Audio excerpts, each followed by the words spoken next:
Okay guys, thank you for watching. Welcome to PowerMax TV. So ngayon meron tayong diesel engine na Surplus Japan. So galing pa Japan, ano? Surplus Japan na YC60. So ating YC60 ay pinapatakbo ng fuel na diesel. So ano saan ba ginagamit itong ating tiller na ganito? So ginagamit ito sa bukid, sa halamanan.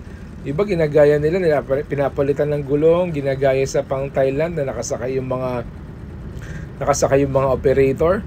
Pero dito sa amin ginagamit talaga to sa paghahalaman, sa pagitan ng mga halaman, binubungkal nila yung mga damo. So ito magandang brand, Yanmar. So latag na latag siya, napakagandang tiller nito. At napakamura. So tingnan nyo naman guys, ayan, ginagamit siya ni Rodrigo. Mapakakapal ng kanyang gulong. At latag, bagong bago, kupas lang. So guys, wag tayong titingin sa mga pintura pagka Surplus Japan. So usually sa Japan talaga nakaulan nito at arawin nito. So swerte talaga pagka mapakakinis ng inyong mga unit. So ito, latag na latag ang unit nito.